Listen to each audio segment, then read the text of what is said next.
Ya, selamat pagi pemirsa TV One, saya Prita Zega akan menemani Anda di segmen di Apa Kabar Indonesia Pagi Sosok Pekan ini.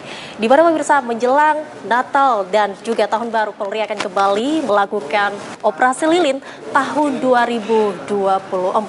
Di mana ini merupakan langkah besar yang dilakukan oleh Korlantas Polri untuk menjaga keamanan, kelancaran arus lalu lintas dan juga kenyamanan masyarakat untuk melakukan libur panjang di berbagai jalan yang ada di Indonesia. Dan nantinya juga akan ada strategi-strategi atau kebijakan yang akan dilakukan oleh Korlantas. Lantas, bagaimana strategi dan kebijakan tersebut? Saat ini saya sudah bersama dengan Kepala Korps Lalu Lintas, Bapak Irjen Pol Aan Suwana. Selamat pagi, Pak Aan Suwana. Zega. Gimana hari ini, Pak? Alhamdulillah baik. Semalam kita baru mendarat dari Surabaya ya. Oke. Sebelumnya terima kasih Pak sudah menerima kami di sini, dan mungkin langsung saja kita sudah berada di salah satu ruangan. Saya melihat ada 3 peta di sini. Iya, betul. Ruangan tactical floor game ya, Pak ya. Betul. Ini selama operasi kita gelar di sini ya. Selama operasi lilin ya kita gelar ini untuk merubah, mengontrol, mengawasi strategi yang diterapkan nanti pada saat pelaksanaan. Ini udah mulai hari ini. Ya, strategi ini akan kita gunakan sehingga mempermudah kendali operasi nanti untuk anggota yang di lapangan. Oke. Kita langsung saja deh, Pak. Gimana dulu yang pertama? Boleh, sini. Oke.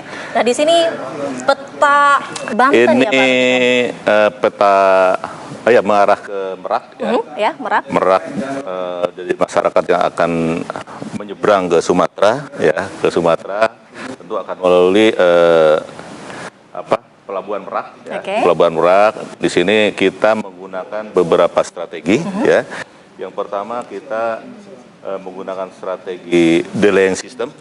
Artinya ketika di Pelabuhan Merak ya, ini ada kemacetan atau sudah overload, kita akan gunakan beberapa buffer zone nanti sebagai area untuk delay system. Ya, jadi ketibaan kendaraan yang menuju ke Merak ini akan kita tunda. Ada beberapa rest area yang akan kita gunakan untuk delaying system. Yang pertama nanti di kilometer 13 ya. 13 itu ada di daerah sini ya, masih di Polda Metro. Kemudian kilometer 43 nanti ya, di 43. Kemudian di kilometer 68 ya, 68. Ini akan jadikan rest area di ruas tol Jakarta Barat. Kemudian nanti ada di Indah Kiat ya.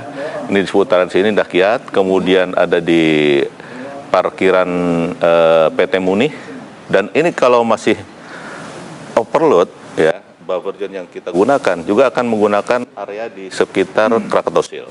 Ya, itu yang strategi yang pertama. Tapi itu kalau overload ya, Pak ya? Betul, kalau di alternatif artinya. Iya. Kalau ini masih PCR-nya masih di bawah 0,5, 0,7, ini masih normal nanti harus lalu lintasnya.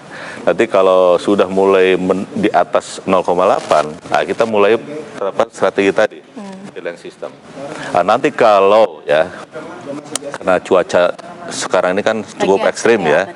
Kalau nanti cuaca ekstrim sehingga kapal tidak bisa berlayar, ini kita akan lakukan contingency plan. Ya, nanti ini dari Cilegon Timur ya, Cilegon Timur di sini. Ini kita akan alihkan keluar untuk kendaraan yang menuju ke Merak itu. Kita akan alihkan ke Bojanegara, Pelabuhan Bojanegara. Itu ada 10 hektar ya untuk area parkir, untuk buffer zone nanti kita akan parkirkan di sini. Ya, di Pelabuhan Bojanegara. Kemudian ada juga sebagian kita alihkan ke sepanjang JLS. Jalan lintas selatan Cilegon, maaf ya. Itu akan situ. Kemudian kalau nanti masih belum bisa berlayar kapal, ini kita akan keluarkan di Serang Timur. Ya, di Serang Timur kita keluarkan kendaraan di Serang Timur semua. Kemudian kita koordinasi dengan ASDP untuk tidak menjual tiket. Ya, karena cuaca tidak memungkinkan untuk menyeberang ya. Itu ini sudah berkoordinasi juga dengan stakeholder terkait, tentu sudah ya, untuk stakeholder KSOP, kemudian BPTD, semua stakeholder yang punya kepentingan di Merak dan seluruh operator jalan tol ini sudah kita koordinasikan. Luar biasa. Oke, gimana kalau kita ke sini, Pak? Boleh. Ini adalah wilayah Polda Metro ya. Oke, Polda Metro ini juga mempunyai kerawanan tersendiri karena menurut simulasi yang sudah kita lakukan dan survei yang sudah kita lakukan, nanti ada beberapa titik, boleh agak dekat ya. Okay. Ada beberapa titik yang nanti akan menjadi trouble spot. Oke, Ya. di mana itu, Pak? Trouble spotnya nanti di kilometer 25, di sini. Ini pertemuan dari arah Cibitung, ya. Cibitung, kemudian arah dari Depok, Manggis, kemudian dari arah Tanjung Priok. Akan bertemu di sini, akan terjadi bottleneck. Untuk itu disiapin pos untuk mengawasi, mengendalikan di kilometer 25. Kemudian ada di kilometer 48. Ya, nih. Di sini. 48 ini ada pertemuan dari MBZ ya. MBZ pertemuan dengan jalur reguler yang ada di bawah. Ini terjadi juga bottleneck ya. Bottleneck ini sehingga ini juga kita antisipasi ya. Kita antisipasi dari kilometer tadi 25 sampai 48 ini kita antisipasi, kita awasi, kemudian kita monitor melalui aplikasi JID ya.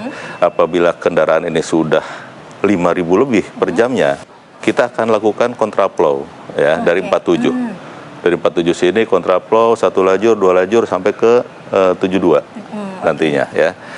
Tapi kalau sampai saat ini, semalam sampai tadi pagi ini masih normal, ramai lancar ya.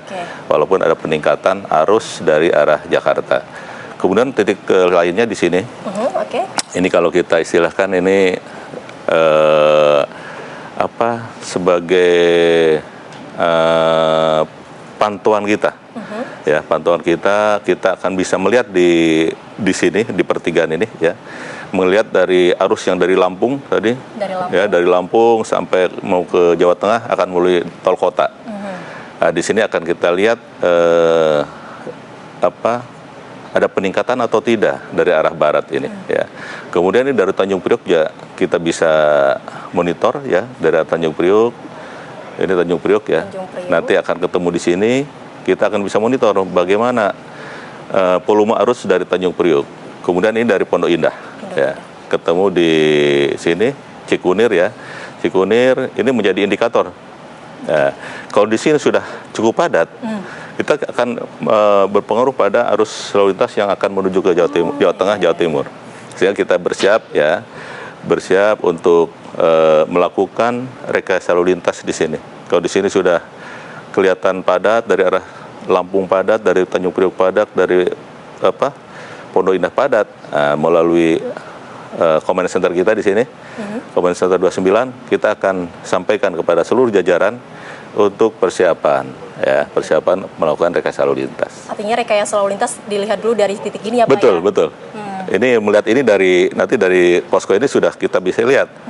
Nanti akan kita lihat ya di mana posko akan kelihatan dari sini arus lalu lintas bagaimana apa yang harus kita lakukan di sini. Ya. Selain kontraflow, one way juga diberlakukan nantinya Pak? Itu alternatif terakhir. Alternatif terakhir karena menurut survei kemudian kita lakukan simulasi itu kemungkinan one way ini tidak diberlakukan. Namun apabila arusnya memang harus melakukan one way, kita akan berlakukan one way. Tapi sampai 188 nanti di Palimanan. Ya. Ini kalau saya lihat nih Pak, banyak pos PAM juga. Betul. Ini pemanfaatan untuk masyarakat bagaimana Pak? Selain memberikan informasi, mungkin pelayanan yang lain yang diberikan bagaimana? Ini pos PAM sepanjang tol ini untuk mengawasi ya, kemudian untuk mendekatkan ke titik-titik rawan tadi ya, titik rawan agar cepat bisa menangani permasalahan yang ada di sekitar pos ini ya. Ini pos PAM. Jadi pos PAM ya, pos PAM ini pos untuk anggota kita untuk mengamankan. Di masing-masing pos ini juga ada monitor untuk mengawasi area yang menjadi tanggung jawabnya. Kalau kemarin informasinya nih Pak, arus mudik ini mulai tanggal 21. Berarti tadi seperti yang Bapak informasikan masih belum ya Pak ya? Sampai tadi malam sudah ada peningkatan ya. Kalau dari normal memang ada sekitar 15% ya. Cuman dari tahun lalu kemarin itu masih minus malah. Minus untuk dari bandingkan dengan tahun lalu ya. Pada masa Nataru di tanggal yang sama itu malah minus. Artinya mungkin berkurang animo masyarakat di hari yang sama tahun lalu. Oke.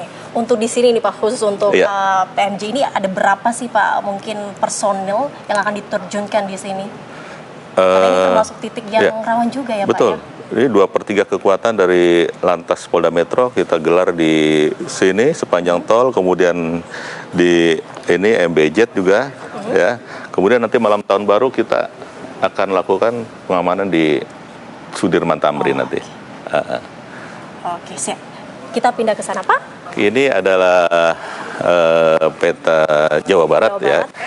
Jawa Barat ini yang paling krusial mungkin ya nanti karena untuk arus mudik, arus balik, ini Jawa Barat yang menjadi tempat yang mungkin volume kendaraannya paling banyak. Ya. Tadi kita lanjutkan dari mana? Dari 47, 48 ya. Lanjut ke sini. Tol Japek ini. Ini sampai kilometer 60 ya, 65. Ini menjadi titik krusial di sini. Di sini ada rest area 57 ya, yang seringkali menjadi trouble spot. Kemudian di sini juga nanti ada gerbang ya, di 72 ada gerbang tol yang seringkali menjadi titik trouble spot juga. Kemudian di sini tuh arus lalu lintasnya belum terbagi, ya, belum terpecah yang ke arah Bandung, ya. Jadi masih semua yang arah ke timur selatan itu melalui Japek ini. Sehingga di sini kita akan berlakukan tadi kontraflow 1, 2 sampai 3 lajur, ya, 3 lajur. Kenapa 3 lajur? Kita akan memberi kesempatan juga yang dari Bandung, ya, dari arah timur, ya, dari sana akan diberi kesempatan untuk yang melalui Jakarta. Jadi tidak semua ditutup yang akses mengarah ke Jakarta. Jadi kita kasih 2 lajur di sini, ya. Kemudian yang 2 lajur, 3 lajur digunakan untuk yang mengarah ke timur. Ya. Nanti di sini titik krusialnya. Kemudian nanti di Cipali juga ada beberapa titik krusial, ya. Cipali ini ada 110 nanti di sini. Ini ada bottleneck, ya. Ada bottleneck nanti di 110 ini. Kemudian lanjut ke 158, ya. 158 ini 158. Di sini juga ada pertemuan dengan Sumdawu, ya. Sehingga kita perlu rekayasa lalu lintas juga di sini. Kemudian dari 157, maaf. Dari 157 ke 188, ya. Nantinya akan kita berlakukan kontraflow apabila indikator volume kendaraannya sudah melebihi angka yang sudah kita tentukan. Ini untuk Jawa Barat ini di samping tol juga ada ini untuk puncak, ya. Ini juga nanti akan menjadi perhatian kita, puncak ini. Nanti kita akan berlakukan Car Free Night nanti pada malam tahun baru, sehingga arus yang dari arah Cianjur, ya, maupun dari arah Jakarta kita akan tutup, kita akan alihkan ke beberapa jalur alternatif. Ini kalau saya lihat tadi ada jalur alternatif ya Pak ya. Ini memang sengaja dibuka atau bagaimana? Iya. Jadi jalur alternatif untuk yang ke arah atas, ya, ke arah Taman Safari dan seterusnya ke atas ke puncak. Kemudian untuk saudara kita yang dari Cianjur juga bisa menggunakan jalur alternatif ketika nanti diberlakukan one way, ya, kemungkinan akan berlaku one way dari mulai Simpang Gadok sampai dengan ke atas, ya. Ketika one way dari arah Jakarta kita akan berlakukan, yang dari arah Cianjur kita akan masukkan ke jalur alternatif. Begitu juga sebaliknya, ketika one way dari arah atas, ya, dari bawah akan kita masukkan ke jalur alternatif. Pada malam tahun baru, ya, kita akan berlakukan Car Free Night mulai jam 18 sampai jam 21.00 ini udah tutup. Nanti masyarakat yang akan naik ke puncak, ya ini akan kita alihkan ke jalur-jalur alternatif ini. Oke, tapi kalau ngomongin soal jumlah peningkatan kendaraan nih Pak, itu untuk tahun ini apakah ada peningkatan jumlah kendaraan mungkin Pak? Kalau survei yang dilakukan oleh Kementerian Perhubungan, ini animo masyarakat untuk melakukan perjalanan ya selama libur Natal tahun baru ini ada peningkatan 2,8% ya, kalau lebih.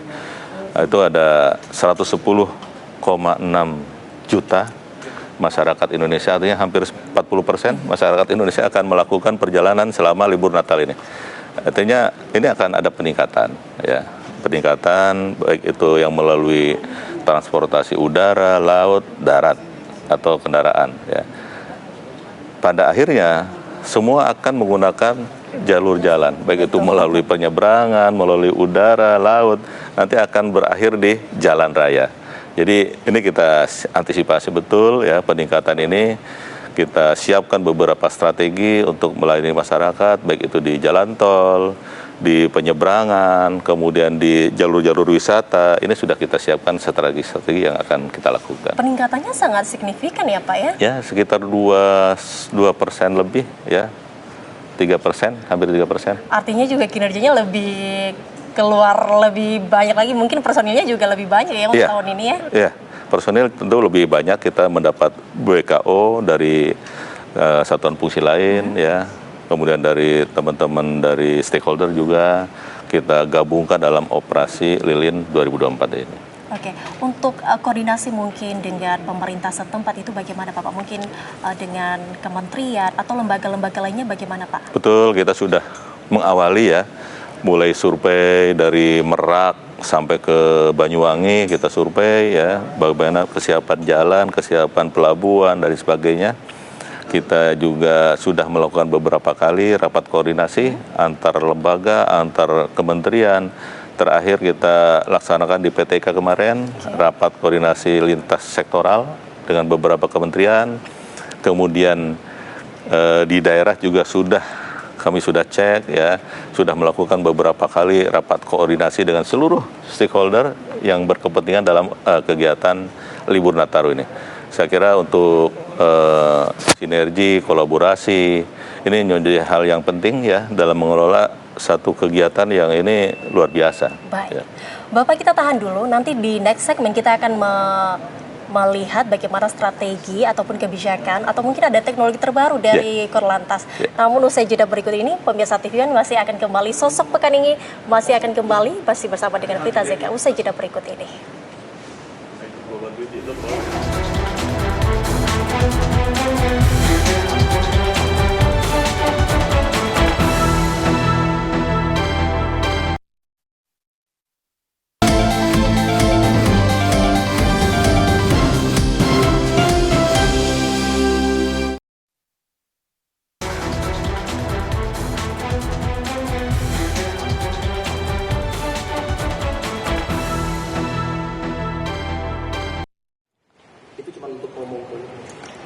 Ya, Anda kembali menyaksikan Apa Kabar Indonesia Pagi di segmen Sosok Pekan ini. Masih dengan saya Prita Zega dan juga narasumber saya, Kepala Korps Arus Lalu Lintas, Irjen Pol Aan Suhanan. Bapak, tadi kan kita di atas sudah lihat ruang taktikal floor game. Dan sekarang kita sudah pindah ruangan nih Pak. Ini di mana nih Pak kita? Ini di lantai 2 ya, ini adalah merupakan ruang operasional center ya, di mana setiap hari kita memantau arus lalu lintas seluruh Indonesia. Kita pantau dari sini. Kita juga memberikan perintah-perintah kepada personil untuk selama libur Nataru juga kita akan gunakan sebagai command center. Ya, di samping sini kita juga mirroring ke kilometer 29, itu lebih operasional lagi selama libur Natal dan Tahun Baru.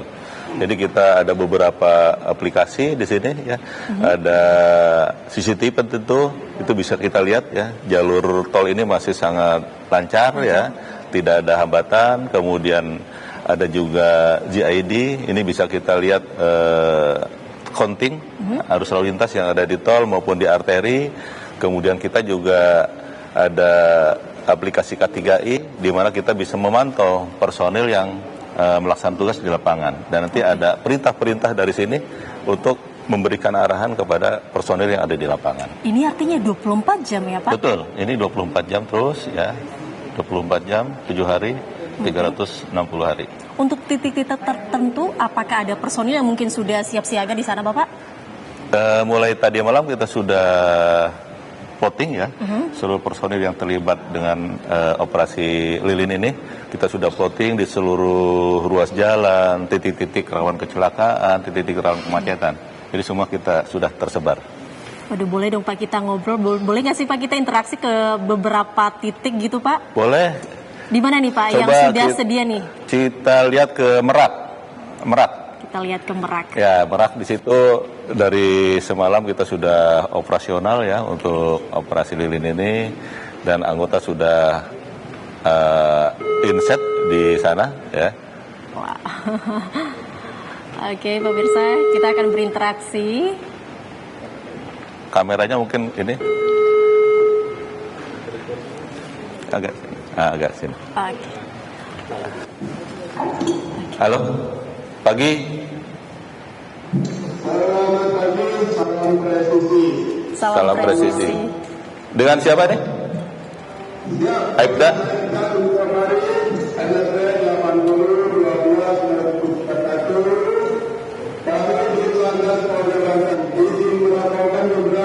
Ya, coba dilaporkan situasi di mana nih? Di Merak. Oke, coba dilaporkan untuk situasi di Merak. Bisa diperlihatkan kameranya ke situasi yang ada di sana.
Baik, tadi malam sudah ada peningkatan atau kemarin pada jam-jam berapa saja ada peningkatan masyarakat yang akan menyeberang ke Sumatera?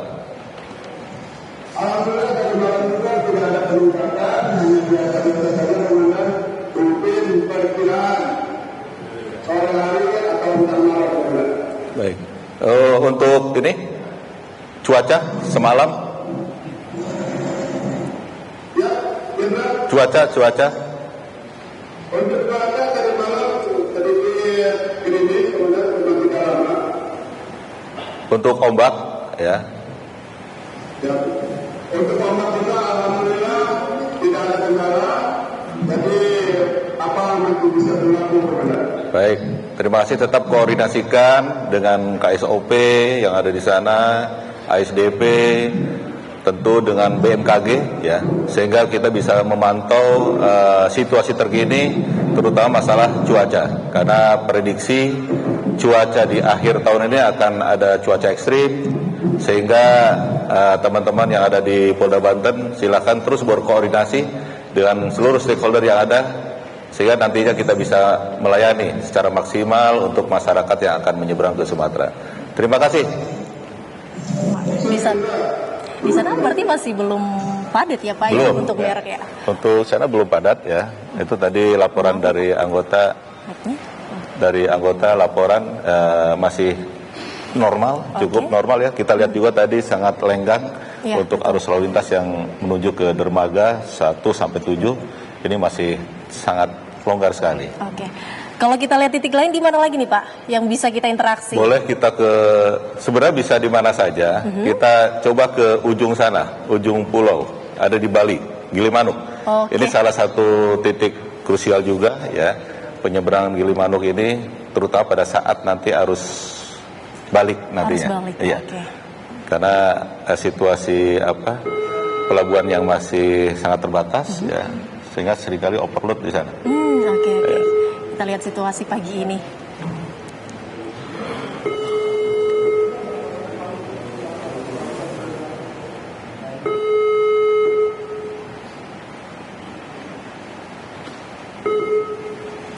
Ya, selamat pagi. Selamat pagi, Jenderal Jin. Dengan Aibda siapa? Dengan Aibda Ibnu Dunarta Tuhan.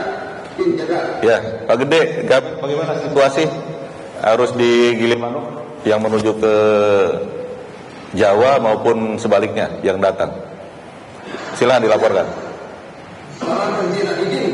Jenderal ingin melaporkan perkembangan situasi arus lalu lintas di penyeberangan pelabuhan Gilimanuk. Jenderal melaporkan situasi arus lalu lintas secara daerah dan Jenderal.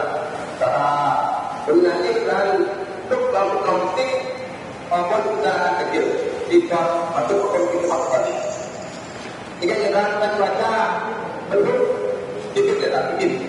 Baik, sudah ada peningkatan arus yang menuju ke Jawa maupun sebaliknya dari Jawa ke Bali. Ya, kita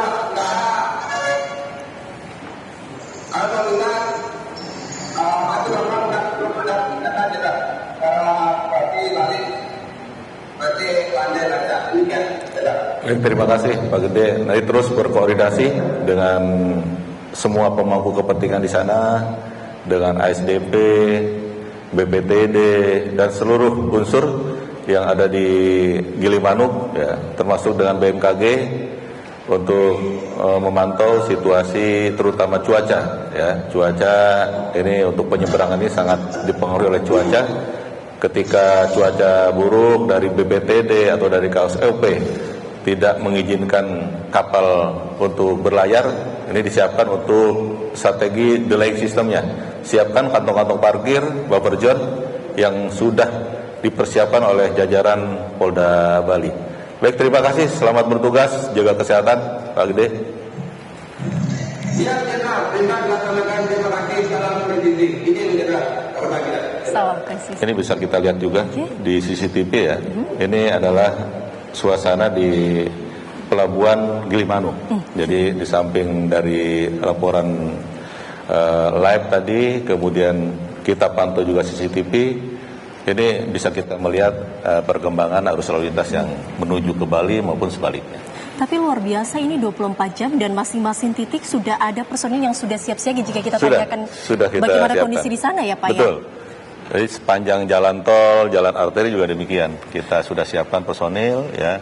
Dari sini ruang command center ini kita bisa mengendalikan seluruh personil yang terlibat operasi. Nah Pak, ini kan kita bisa lihat nih tadi kayak ada beberapa titik arus lalu lintas ya, 24 jam. Itu sebenarnya peringatan awalnya kalau terjadi kemacetan itu dan antisipasinya seperti apa sih Pak? Ya, jadi untuk nanti ada semacam alert, ada notifikasi ketika terjadi kepadatan ya di satu penggal jalan, itu ada alarm ya yang menyatakan di situ ada permasalahan.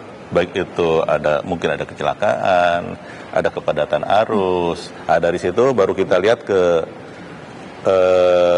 GID, bisa dibuka GID, grafik arus lalu lintas, grafik traffic ya.